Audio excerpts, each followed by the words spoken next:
So it's actually been my entire 35 years. That's what I've done right out of college. Started at Cummins.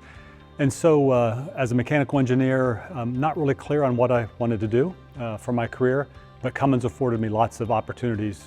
Again, in mechanical engineering, engines and powertrains, lots of opportunities.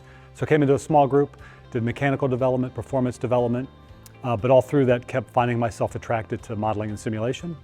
So found an opportunity to do that. I carved out some time and learned some skills, but then moved into a group full-time doing thermal FEA, 1D thermodynamic analysis on engines, systems, all the way to dynamics and vibration and even a little bit of acoustics and some other work. Through all that, really grew in my simulation capabilities and appreciated what it could do for design and product improvement. And so then over time doing that, got the opportunity to do some leadership roles. And so I feel like at this point in my career, I'm in a great place where I still get to work on engines and powertrain systems, marrying that with simulation, which I'm very passionate about, but now then leading groups in doing that work. So I feel very blessed to have been able to do that over the last 35 years and work in kind of 3 areas that I have a lot of passion.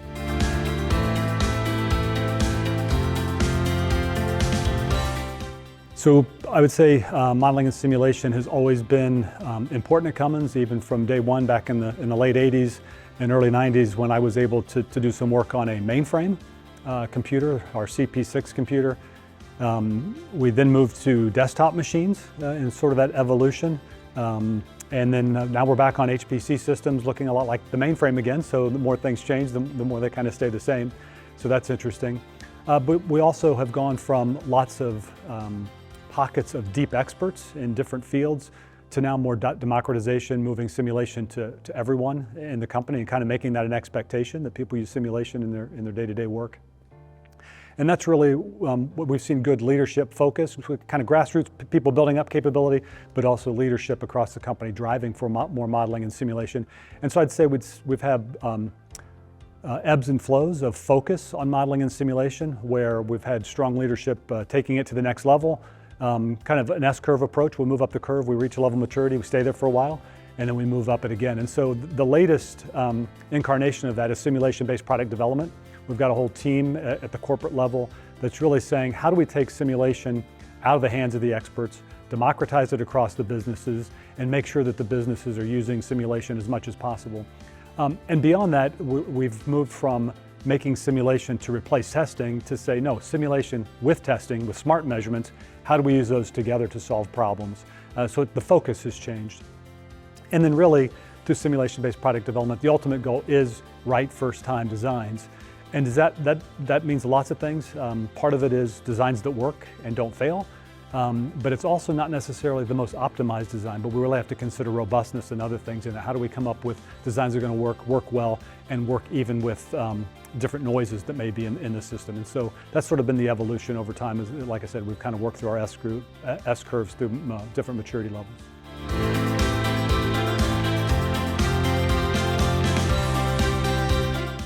Yeah, we highly value our partnerships. I'd say we have lots of vendors, but a critical few partners in that space, and ESTECO is clearly one of those.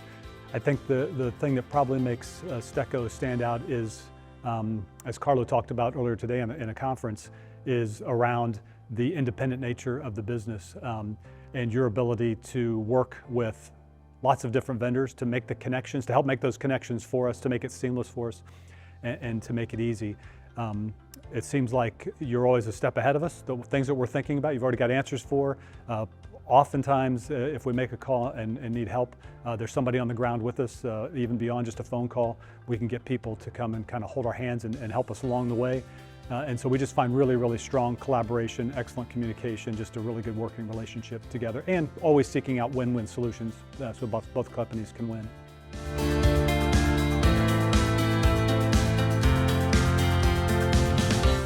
Well, it's phenomenal, just the support we get day to day. I mentioned it earlier, just a phone call away. We get the help that we need, or we get somebody on site to help us. or even people rolling up their sleeves and saying, let me help you solve the problem, let's work together. So we talked about a partnership. A lot of times I look at some of the ESTECO folks almost like as another Cummins resource that can help us develop and grow in our capabilities. And as we do that, then we do that more broadly across the company. So we're developing our skills, but for that next level, as we move, say, from modeFRONTIER to VOLTA and to BPMN and some of the other things, we know we've got a place to go to get help and support anytime, anywhere around the globe. We've got that support that we need.